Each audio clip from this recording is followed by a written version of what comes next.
आई नई हुकूमत, सिक्का नया चलेगा, आलम में रंग बदला, सुबह शबे विलादत। उस दिन जो हुआ था उसको इमाम अहले सुन्नत क्यों फरमाते हैं? वो एक दिन की बात है ना।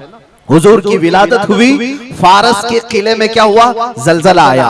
हुजूर की विलादत इधर मक्का में हुई और मुल्क फारस में जलजला आया और किले के अंदर दरार आई। अब सुनो, आला हजरत कहते हैं हश्र तक डालेंगे हम पैदाइश मौला की धूम, यानी कयामत तक हम रसूलुल्लाह की मिलाद का जिक्र धूमधाम से मनाएंगे। इसका असर क्या होगा?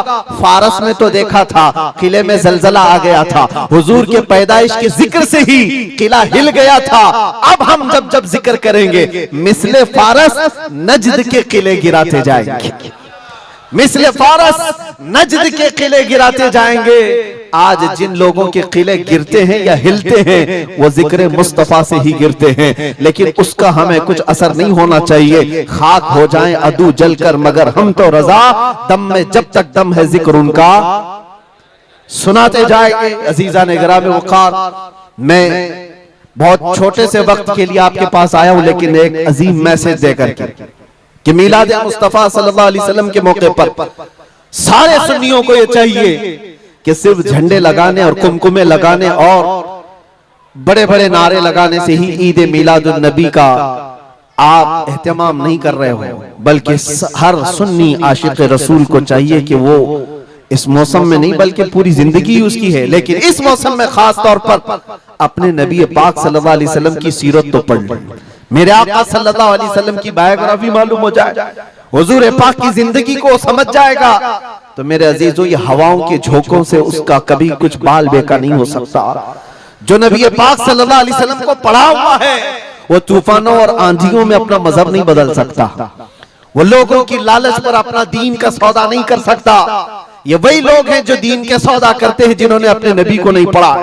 हुजूर पाक सल्लल्लाहु अलैहि वसल्लम को जिन आंखों ने एक बार देखा है वो सहाबा की जिंदगी तो देख लें, उनको खोलते हुए तेल में भी डाल दिया गया, मगर दामन मुस्तफा से हाथ हटाना तो दूर की बात है, जुबान पर लफ्ज लाना भी उन्होंने कभी गवारा नहीं किया।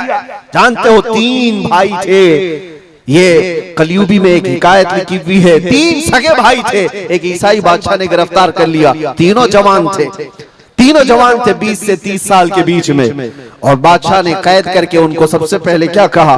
तुम अपना दीन बदल लो, धर्म परिवर्तन कर लो, मोहम्मद अरबी सल्लल्लाहु अलैहि वसल्लम के जो कसीदे गाते हो छोड़ दो।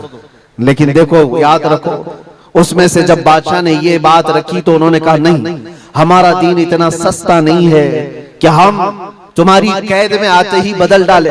उसने कहा अगर तुम बदल लोगे तो मैं तुम्हें अपने वजारत में, सिपाहियों में बड़े मनसब पर रखूंगा।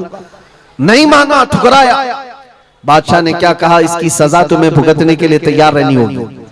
तैयार। बहुत बड़े एक कढ़ाई में तेल को लाकर खोलते हुए तेल में उसमें से सबसे बड़े भाई को डालने का हुक्म दिया। बादशाह ने जैसे हुक्म दिया, जल्लाद आया और उन 3 भाइयों में से एक को उठाया और खोलते हुए तेल में डाल दिया। अंदाजा करो, मोमबत्ती पर अगर तुम्हारी उंगली भी लग जाए ना तो चमड़ी जल करके निकल आएगा, और पता नहीं कितने दिन तक इसकी जलन आपको होती रहे। लेकिन एक पकते हुए तेल में डाला जा रहा है, डाल दिया, जिस्म पूरा चरमरा गया।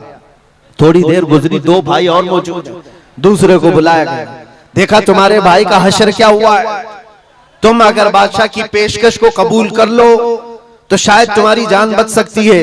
दूसरे ने मुस्कुराया और कहा वही शायद उनकी ही जुबान थी जो बरेली से यूं आती है, जिंदगी ये नहीं किसी की किसी के लिए, जिंदगी है नबी की नबी के लिए।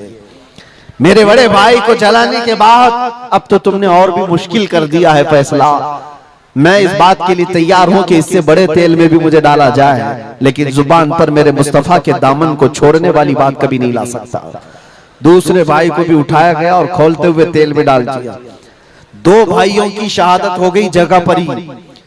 वो तेल में डालना जुबान पे अल्फाज हो सकता है, आसानी से हम बोल रहे हैं और आप आसानी से सुन रहे हैं, प्रैक्टिकल जिसके साथ होगा वो अंदाजा कर सकता है दर्द और कर्ब किसको कहते हैं, शिद्दत की तकालीफ किसको कहते हैं।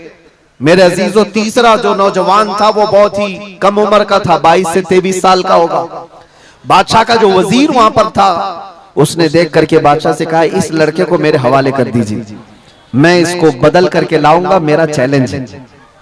क्यों जान इसकी भी ले लेंगे, मैं इसको बदल करके लाऊंगा। इतने मजबूत लोग कैसे हो सकते हैं अरब के कि खोलते हुए तेल में इनके भाइयों को डाला गया, तब भी ये बदल नहीं रहे।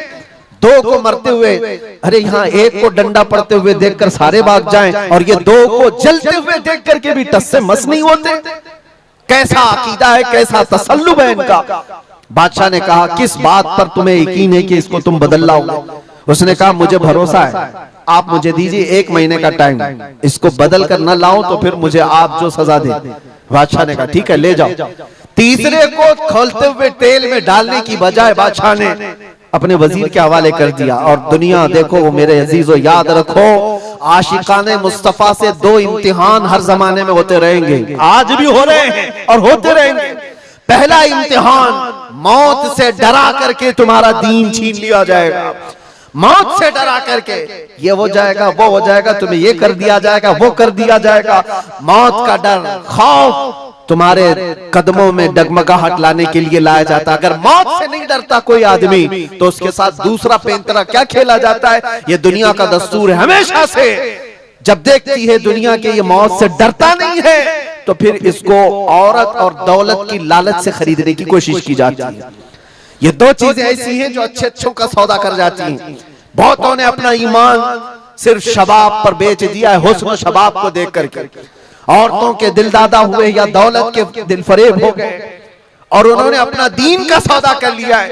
नौजवानों, याद रखो, तुम्हारी जिंदगी में अगर ये 2 इम्तिहानों में से कोई इम्तिहान आए तो अपने नबी पाक को याद कर लेना, हुजूर को याद कर लेना, और अल्लाह के नबी सल्लल्लाहु अलैहि वसल्लम की बारगाह में ये इस्तिगासा कर लेना कि मेरे आका, बड़ा सख्त और कठिन वक्त आया है। दुनिया मौत से डरा करके कभी मेरा ईमान छीनने की कोशिश कर रही है, अगर उससे मैं नहीं डगमगाया तो दुनिया मुझे हुस्न शबाब की लालच दे करके अपनी तरफ लेना चाहती है। अब उस वजीर ने क्या किया, उस छोटे से नौजवान लड़के को अपने घर ले गया और उसकी बेटी थी जो निहायत हसीन और जमील, बहुत खूबसूरत लड़की उस वजीर की थी। अपनी बेटी को बुलाया और कहा, बेटी तेरे लिए एक काम देता हूँ, 1 महीना हमको मिला है, इस नौजवान को अपनी मोहब्बत में, अपने हुस्न जमाल में लेकर के आजा, बादशाह सलामत से जो इनाम चाहे तुझे ला करके दे दूंगा। अपनी लड़कियां आशिकाने मुस्तफा को खरीदने के लिए कल भी भेजे जाते थे, आज भी भेजी जा रही है। हो सकता है बहुत सारी जगहों पर जो हमारे लोग मुर्तद होते जा रहे हैं, वो जो बच्चियां आज अपने दीन और ईमान का सौदा करके भागती हैं किसी गैर के साथ और कहीं जा करके शादियां रचाती, वो ये समझती हैं कि ये कॉमन सी बात है। वो दीन बेचने वाले लोग हैं, उनका हिस्सा दीन इस्लाम में कुछ नहीं। कल क़यामत के दिन देखना, तुमने अपने नफ्स की खातिर एक गैर मुस्लिम के साथ भाग करके निकाह किया, चाहे वो बेटी हो कि बेटा हो, अपने दीन से सौदा किया है और गद्दारी की है। कल क़यामत के दिन मुंह तो अल्लाह को दिखाना है, हुजूर की शफाअत के बगैर तो कुछ होना नहीं है। देखना हश्र में जो हुजूर पाक सल्लल्लाहु तआला अलैहि वसल्लम के साथ तुम खड़े रहोगे कि हम खड़े रहेंगे, वो वक्त आने वाला है। उस नौजवान के साथ क्या हुआ, वजीर ने अपनी बेटी तो लगा दी, अल्लाह की पनाह मेरे अजीजों, हुजूर पाक का इश्क का एक कतरा भी जिसके दिल में आता है, ऐसी चीजें उसके पांव को नहीं डगमगाती, न कभी उसका ईमान खरीद सकती हैं, न उसके दीन का सौदा कर सकती हैं। वो लड़की रोजाना आती, रात के वक्त बैठ जाती और ये नौजवान जैसी महसूस करता, मेरे कमरे में अकेले तन्हा रहने के बावजूद वजीर की खूबसूरत हसीन जमील बेटी, जिसके निकाह के पैगाम बादशाहों के औलाद से आया करते थे, शहजादे निकाह का पैगाम भेजा करते, वो लड़की मेरे पास आकर बैठ जा रही है। नौजवान क्या करता था, मुसल्ला बिछाया और सजदे में गिर गया। जब तक वो उठती नहीं थी ये सर उठाता नहीं था। ये रात भर के सजदे इसके इसी तरह रहते, वो ऊँगती रहती, देखती रहती, इंतजार करती रहती और थक करके वापस चली जाती। महीना गुजरने को आया था मेरे अजीजों, उस नौजवान ने आंख भरकर एक बार देखा भी नहीं और वो थक हार करके महीना खत्म होने के बाद उस नौजवान को मुखातब करके कहती है, ऐ नौजवान, एक बार मेरे हुस्न को देख तो ले, मुझे देखने के लिए बादशाहों के बेटों की भी कतार लगती है। कई बड़े बड़े लोग पैसों के अंबार लगा सकते हैं मेरे हुस्न को देखने के लिए। एक तू है कि मैं आता हूं तो मुसल्ले पे गिर जाता है। उठ एक बार देख तो ले मुझे अल्लाह ने कैसा हुस्न दिया है, कैसा जमाल दिया है, एक बार देख तो ले। उस नौजवान ने आंखें झपकाए बगैर, पलटे बगैर जवाब दिया कि ऐ खातून, तू अपना ये हरबा इस्तेमाल करना बंद कर दे, ये तेरा काम मुझ पर चल नहीं सकेगा। वजह यह है जिन आंखों में एक बार जमाले मुस्तफा बस चुका हो उसको दुनिया का हुस्न कभी धोखा नहीं दे सकता, दुनिया का जमाल उसे खरीद नहीं सकता। वो खातून उठ गई और जवान की इन बातों से उसके दिल पर ऐसा वलवला तारी हुआ। वो खातून कहती है, ऐ नौजवान खड़ा हो जा, मैं तुझे खरीदने नहीं आई, मैं तुझे अपनी दामे फरेब में फंसाने नहीं आई, उठ जा, अब मेरी एक अर्जी सुन ले। नौजवान उठा और पूछा क्या अर्जी है? कहती है कि मैं अब तेरी मोहब्बत में गिरफ्तार हूँ, मैं चाहती हूँ कि तू मेरे दीन में ना आ बल्कि तू अपने दीन में मुझे दाखिल कर ले। जिसके हुस्न ने तेरी आंखों को ऐसा बाकमाल बनाया है कि तन्हा होते हुए भी कभी तूने मेरे हुस्न को नहीं देखा, मैं चाहती हूँ कि उस हुस्न के पैकर जमाले मुस्तफा की मैं भी दिलदादा हो जाऊं। उस नौजवान को उठाया और कहा, मुझे पढ़ा दे ला इलाहा इल्लल्लाह मुहम्मदुर रसूलुल्लाह। हर जमाने में आशिकाने मुस्तफा जो होते हैं, हर जमाने में जो आशिकाने मुस्तफा होते हैं वो दूसरों की छाप अपने ऊपर लेते नहीं हैं बल्कि जहां जाते हैं अपनी छाप दूसरों पर छोड़ करके आते हैं। यही होती है जिंदगी आशिकाने मुस्तफा की। उस नौजवान ने उसे कलमे तैयबा पढ़ाया और उस खातून ने कहा, चलो यहाँ से निकलो, कुफ्रिस्तान से निकल करके हम निकाह करते हैं और साथ जिंदगी गुजारेंगे।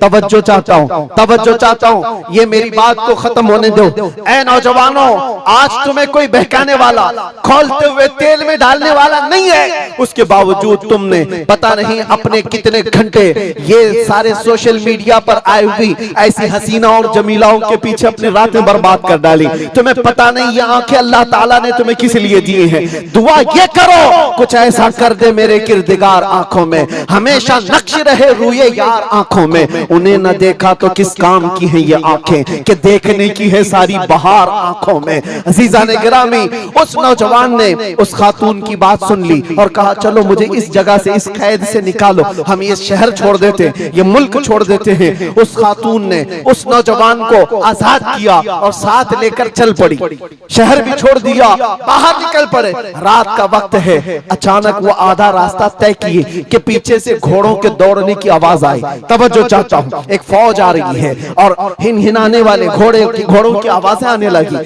दोनों डर गए। नए लोग हैं, नौजवान लड़का है, नौजवान लड़की है और शहर से भागे हुए हैं, दीन इस्लाम कबूल करके निकले हुए हैं। बादशाह को हो सकता है खबर हो गई होगी, वजीर को पता चल गया होगा कि कैद से निकला हुआ ये फरार मुजरिम हमारा शहर छोड़कर जा रहा है। पूरी फौज आती हुई नजर आ रही थी। ये दोनों एक दरख्त के पीछे ओट पर छुप कर खड़े हो गए। पता नहीं अब इसके आगे क्या होने वाला है, हमें गिरफ्तार कर लिया जाएगा, हो सकता है हमारा भी अंजाम वही होगा जो हमारे दो भाइयों के साथ हुआ। लेकिन इत्तेफाक की बात है, वो घोड़े करीब से करीब आते गए, वो फौज करीब आ गई और जब आ गई तो करीब आकर वो फौज रुक गई। इन्होंने देखा नहीं ये फौज कौन थी, ये लोग कौन थे। दरख्त के पीछे छुपे हुए हैं नौजवान और वो दुशीजा। अचानक आने वाली फौज में से एक गरजती हुई आवाज आती है, नाम लेकर के नौजवान का पुकारा जाता है, ऐ फलां बिन फलां बाहर आ जा, बाहर आ जा। बाहर ये नौजवान आता है तो देखता है बादशाह की फौज नहीं है, वजीर की फौज नहीं है, बल्कि वो दोनों शहीद भाई घोड़े पर सवार है और सारी फौज में रसूलुल्लाह के वो शहीद सहाबा तशरीफ लाए हुए हैं। नारे तकबीर, नारे रिसालत, नारे रिसालत। ये नौजवान घबरा गया और पूछा, मैं अपने भाइयों को देख रहा हूँ घोड़ों पर सवार हैं, चंद दिनों पहले बादशाह ने खोलते हुए तेल में इनको उड़ेल दिया था, इनके जिस्मों को जला दिया था। ये देख करके आप कपकपी जिस्म पर तारी है, भीगी आंखों से पूछने लगा, बड़े भाई आप लोगों को जला दिया गया था, तेल में खोलते हुए डाल दिया गया था, आप लोग यहाँ कैसे आए? दोनों भाइयों ने कहा, ऐ मारे नन्हे भाई, क्या तूने कुरान की आयत नहीं पढ़ी, वला तक़ूलू लिमन युक़तलु फ़ी सबीलिल्लाहि अमवात, अल्लाह की राह में जो मारे जाएं, उन्हें मुर्दा न कहो। नौजवान ने पूछा, तुम्हें दर्द कितना हुआ होगा जब जलाया गया था, खोलते हुए तेल में डाला गया था, कर्ब कैसा था, तकलीफ कैसी थी? तवज्जो चाहता है नौजवानों, इश्क़ मुस्तफा में बर्दाश्त किया हुआ दर्द कुछ नहीं होता है। उन नौजवानों ने कहा, दर्द कौन सा, कर्ब कौन सा, तकलीफ कौन सी? तूने हमें डालते हुए देखा है, खोलते हुए तेल में, जलती हुई चमड़ी देखा है, लेकिन हमें दर्द का एहसास नहीं हुआ, इसलिए कि जिस वक्त जल्लाद हमें तेल में डाल रहा था, सामने तो हमें जमाले मुस्तफा नजर आ रहा था। जहां मुस्तफा का हुस्न हो, फिर दर्द किस बात का, कर्ब किस बात का? इसीलिए तो सहाबा का ये नारा था, या रसूलुल्लाह, या रसूलुल्लाह, कुल्लु मुसीबतिन बादका जुललुन। ऐ अल्लाह के रसूल, अगर आप हैं तो फिर हर मुसीबत हल्की है, हर मुसीबत छोटी है। ऐ नौजवानों, दुनिया ने खरीदने की कोशिश की है, लेकिन जो जमाले मुस्तफा का दिल दादा है, वो दुनिया के हालात से न बिकता है न झुकता है। अपना मिशन ऐसा बनाओ कि तुम्हें 100-500 रुपए में खरीदे जाने वाली कौम का लक़ब न दिया जाए, बल्कि इकबाल आज से 100 साल पहले कहता था। इकबाल शायर मशरिक, अंग्रेजों ने क्या कहा था हमारे मुतालिक, वो अपने शार में कहा है। अंग्रेज क्या कहते थे? थक गए थे, थक गए थे। आपको क्या पता है, हिंदुस्तान की इस आजादी में जितने आज बड़े बुलंद बांग दावे किए जाते हैं, पता है नौजवानों, तारीख याद रखो, 30,000 उलमाए अहले सुन्नत को इन्होंने दिल्ली से लेकर कश्मीर तक हर झाड़ी पर फांसी पे लटकाया हुआ था। 30,000 उलमाए अहले सुन्नत। काला पानी की सजा अंडमान निकोबार में किसको दी गई थी? अल्लामा फजले खैराबादी, इनायत अहमद काकोरवी, जिनकी पीठ की हड्डी तोड़ दी गई थी, खड़े नहीं हो सकते थे। 8-8 साल 10-10 साल तक झुकी हुई कमर के साथ इनको सजाएं दी गई। किफायत अली काफी कौन है, जिनको भरे बाजार में चौराहे पर लाकर अंग्रेजों ने फांसी पर चढ़ाया था। जालिमात तारीख भुला देते हैं, या तारीख के चेहरे पर आज मिट्टी थोपने की कोशिश की जाती है, और हमारे नौजवान है कि याद नहीं रखते हमारी तारीख। या आशिकाने मुस्तफा थे, अंग्रेजों की नाक में अगर किसी ने दम किया था तो वो आशिकाने मुस्तफा की जमात थी, आशिकाने मुस्तफा की जमात थी। किफायत अली काफी को सूली पर चढ़ा रहे थे, लेकिन जानते हो उससे पहले किफायत अली काफी एक आलिम दीन, एक आलिम दीन, उस आलिम दीन को गिरफ्तार करने के लिए कितने कुत्ते आए थे? 3000 अंग्रेजों की फौज ने मिलकर के एक आलिम दीन को गिरफ्तार किया था। हमेशा से यही तारीख रही है, हमेशा से। इसलिए कि पता है कि रसूलुल्लाह सल्लल्लाहु ताला अलैहि वसल्लम का शेर 1-2 के काबू में आ भी नहीं सकता, हमेशा घेर कर मारने की आदत कुत्तों की रही। करबला में भी तो यही हुआ, अकेले इमाम हुसैन के साथ सुबह से लेकर दोपहर तक लड़ते रहे। और आपको पता है, एक हुसैनी जवान ने 200 यजीदियों को मार डाला है, एक ने। तारीख खाली मरने वालों की ना बताओ, शहीद होने वालों की नहीं बताओ, ये भी देखो हुसैनियों ने कितनों को सुलाया है। एक हुर बिन यजीद जो एक रात पहले इमाम हुसैन के पास आकर बैत किए थे, एक रात पहले, और उन्होंने दूसरे दिन जंग शुरू की थी तो 120 लोगों को मारा था। आप अंदाजा करो, एक रात का हुसैनी 120 को सुला सकता है, तो अंग्रेज अच्छी तरह जानते हैं जो पैदाइशी हुसैनियों की तरह को सुला सकता है। सब पता है। किफायत अली काफी को 7 दिन तक गिरफ्तार करके उनके जिस्म पर इस्त्री चलाते थे, गरम इस्त्री चलाते थे, और जब चमड़ी जलती थी तो उस पर नमक छिड़कते थे। और किफायत अली काफी को बार बार कहते, फतवा बदल डालो, आ जाओ हमारे वजारत में, हमारा मनसब ले लो, हर महीने पाउंड दिए जाएंगे, बरतानिया के पाउंड। लेकिन आशिक मुस्तफा डॉलर और बरतानिया के पाउंड पर नहीं बिकता, वो हुस्ने मुस्तफा का दिलदादा होता। 8वें दिन जब उनको फांसी पर चढ़ाया गया था, फांसी कोई आम चीज नहीं है मेरे अजीजों, जिसको सामने देख करके चच्चों की हालत खराब हो जाए।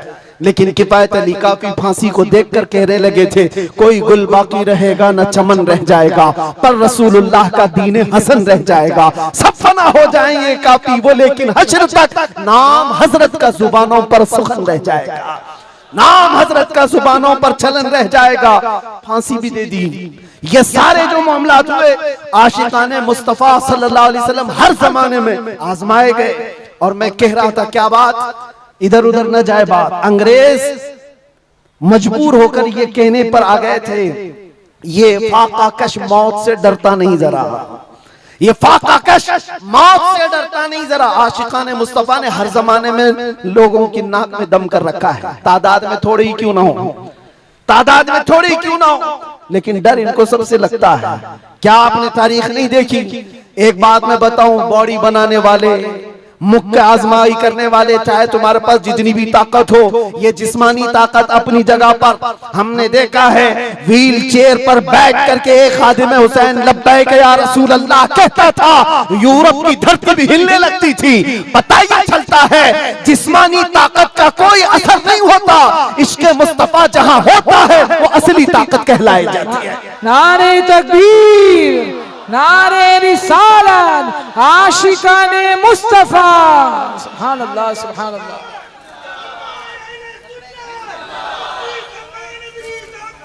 जिंदाबाद, अल्लाह अकबर। आला हजरत, आला हजरत, आला हजरत, आला हजरत, अल्लाह अकबर, या रसूल अल्लाह, जिंदाबाद, जिंदाबाद। मेरे अजीजों, बात सिर्फ इतनी है, यही मैंने एक साहब से पूछा था कि मियां तकरीरें बहुत होती हैं, भाषण भी बहुत होते हैं, क्या क्या नहीं कहा जाता। हमने खाली कुछ देर की खामोशी ही तो कहा था। खामोशी कहना क्या इतना बड़ा जुर्म बन गया?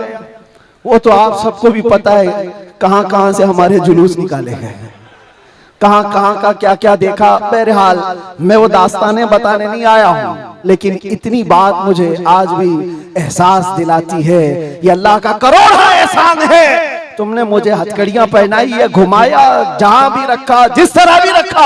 8 महीने क्या 8 साल रखते या 80 साल अगर उम्र होती तो रखते, इससे फर्क नहीं पड़ता।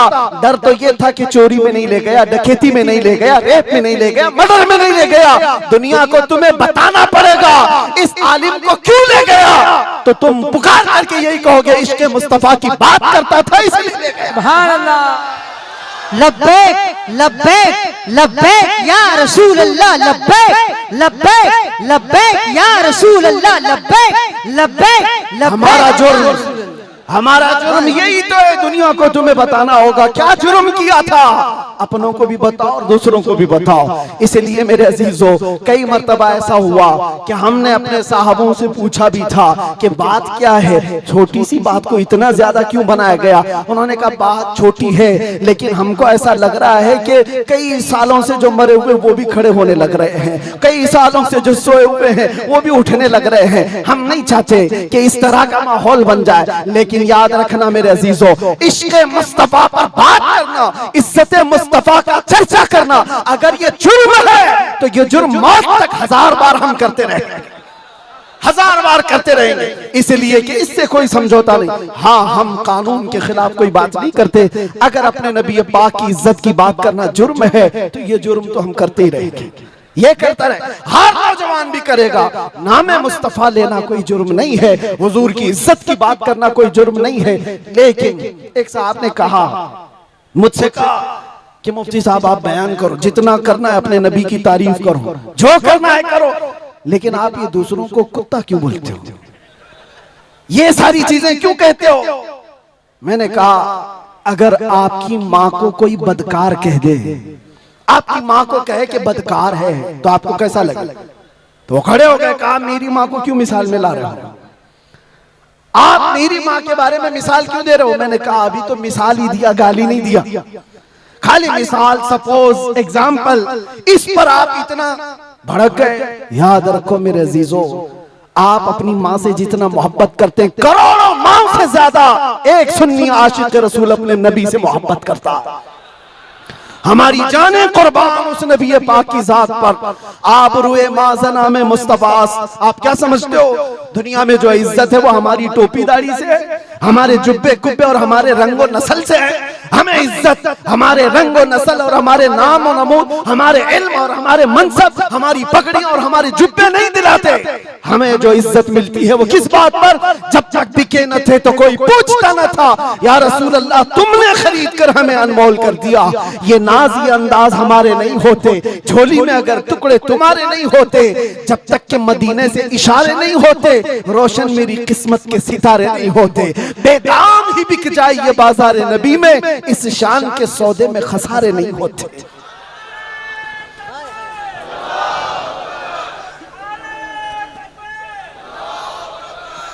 बात मैं अभी खत्म करने आ रहा हूं, बस आप इस बात को अंदाजे में रखो मेरे अजीजों।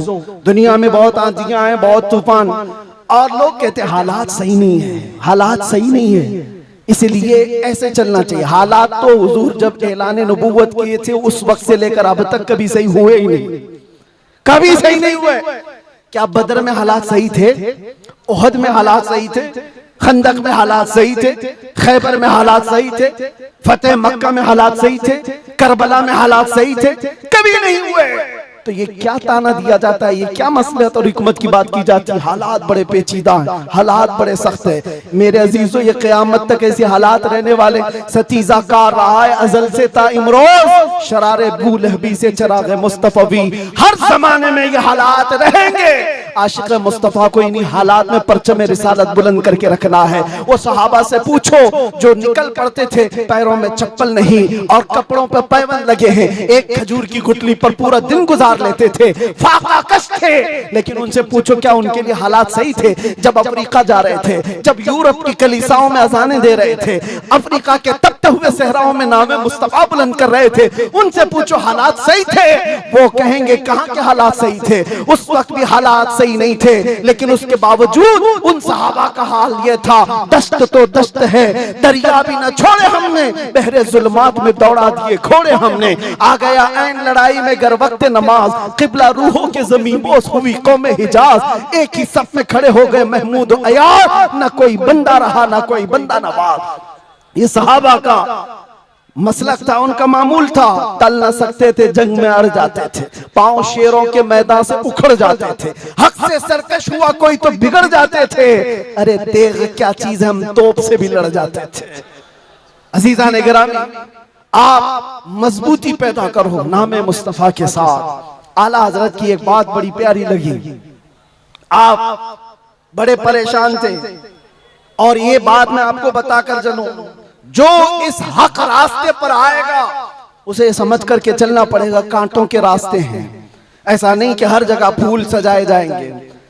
लोग ये समझते हैं नामों से रिसालत की बात करें और फिर हलवे पराठे खाते रहे और हम नजराने लेते रहे लोगों के यहाँ जाकर के।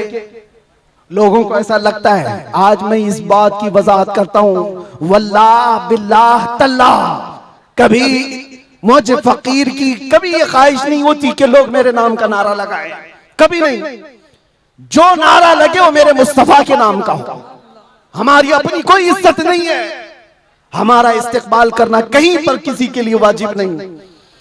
आपकी मोहब्बत सर आंखों पर, लेकिन मैं इसका आशिक नहीं और ना ही इसका ख्वाहिशमंद, ना ही बुलंदो बाला इस्तेकबाल के साथ बड़ी गाड़ियों में आना, ये ताम झाम कभी मुझे इस चीज की ख्वाहिश नहीं रही। और अगर ऐसी ख्वाहिश होती तो इस गली में आकर के आपसे बयान नहीं कर रहा होता। हमने लाखों का मजमा भी देखा है, लेकिन एक बात है, इस रास्ते पर चलने वाले को ये सोच करके चलना होगा कि आजमाइश होगी और इम्तिहान होगा। कई मर्तबा दौलत से खरीदे जाने की कोशिश की जाएगी, माल और मनसब दे करके, या कभी हुस्न शबाब दे करके, या कभी मौत की धमकी दे करके। ये सारी चीजें हमने देखी हैं अपनी जिंदगी में, बहुत छोटी जिंदगी में मौत की धमकी भी दी गई है। हम मुझसे एक आ गया था कि अगर छूट गए तो ये समझ लेना कि दूसरा अवतार मिला है आपको। हम तो खैर अवतार देने वाले तुम नहीं हो, रज़्ज़ाक़ हकीकी अल्लाह रब्बुल इज्जत। जब तक वो न चाहे तुम्हारी सारी कायनात मिलकर के मेरा बाल बेका नहीं कर सकेगी। और अगर अल्लाह तबारक व तआला चाहे तो मच्छर और चूंटी से भी मौत हो सकती है। अल्लाह ना चाहे तो मोदी योगी से भी कुछ नहीं होता। अल्लाह अगर ना चाहे, अल्लाह अगर ना चाहे फिरौन और नमरूद से भी कुछ नहीं होता। और अगर अल्लाह चाह ले तो मच्छर से नमरूद भी मर सकता है और पानी से फिरौन भी हिलाक हो सकता है। हमारा अकीदा ये है, हमें उस बात का डर नहीं है। हमारी जिंदगी जब तक लिखी हुई है वो रहेगी, और मौत आनी है तो आनी है। लेकिन इतना याद रखो मेरे अजीजों, क्या ही खूब है बिस्तर पर पांव रगड़ रगड़ करके मरने से बेहतर है कि नामे मुस्तफा बुलंद करके दुनिया से जाए। बुज़दिलों के साथ जाने से बेहतर है आशिकों की जमात में जाए। और आजमाइश तो होगी, इम्तिहान तो होगा। सहाबा के साथ क्या नहीं हुआ, उनके माल, उनकी औलाद, उनके घर बार सब लूट लिए गए थे मक्का में। आजमाइश ऐसी थी कि वो पूरा पूरा दिन एक खजूर की गुठली पर गुजारा करते थे, और जंगें ऐसी उन पर मुसल्लत कर दी गई थी कि उनको अमन नाम की कोई चीज ही नहीं मिलती थी। हर घड़ी एक जंग से निकले दूसरी जंग, दूसरी से तीसरी। हुजूर पाक की वफादारी के साथ इम्तिहान तो होगा। आज मिलाद मुस्तफा है, नबी करीम सल्लल्लाहु ताला अलैहि वसल्लम के 1500 साला जश्न ईद मिलाद की हम तैयारियों में अपने ईमान को मजबूत करो, अपने अकीदे को मजबूत करो, इश्क रसूल इतना बढ़ा लो। मैं कभी कोई तलवार बंदूक बारूद की बात नहीं करता, ना ही मैं कभी कोई खुफिया मीटिंग करता हूँ, ना ही मैं कभी कोई तंजीम की बात करता हूँ कि तुम इस तरह की तंजीमें बनाओ, खुफिया मीटिंगें करो, लड़ने भिड़ने के मंसूबे बनाओ। नहीं, जो हमारी बात रिकॉर्ड कर रहे हैं वो भी सुन ले। मैंने कभी नौजवानों को लड़ने भिड़ने के लिए तैयारियां करने की कभी बात नहीं की। अरे मियाँ, मैं तो ब्लेड और चाकू की भी बात नहीं करता, प्लास्टिक की भी नहीं बात करता। मैं सिर्फ ये चाहता हूँ सर से लेकर पैर तक इश्क़ मुस्तफा में ऐसे ढल जाओ जिस गली से गुजरो मदीने की खुशबू आने लगे। तुम्हारा चलना फिरना कई कीड़ों की मौत का सबब बन जाएगा। आपको किसी हमले की जरूरत नहीं, आपको किसी पर अटैक करने की जरूरत नहीं। अपने दिल के अंदर इश्क़ मुस्तफा ऐसा बिठाओ, ऐसा बिठाओ। हमने देखा है मेरे अजीजों, हमने तन्हाई में बैठ के भी दिन गुजारे हैं, और कई ऐसों के बीच में भी बैठ के दिन गुजारे हैं। हमारी अपनी तारीफ के लिए नहीं कह रहा, जहां ऐसे क्रिमिनल लोगों के बीच बैठते थे जो 20-20 साल से क्राइम में मुब्तला हैं, छोटे मोटे नहीं, मर्डर भी, रेप भी, ड्रग्स भी, सब उनके बीच बैठ करके देखा है। जब हुजूर पाक की बात की जाती है तो उनकी आंखों में भी आंसू आते हुए देखा है, और तौबा करते हुए भी देखा है, रमजान में तरावी पढ़ते हुए भी देखा है। मैंने ये महसूस किया है, दुनिया का एक ही इलाज है, इस उम्मत का एक ही इलाज है, वो मेरी बात का आखिरी हिस्सा है। इस दुनिया का एक ही इलाज है कि मोहम्मद से वफा तूने तो हम तेरे हैं, ये जहां चीज है क्या, लौह कलम तेरे हैं। लब्बैक या रसूल अल्लाह।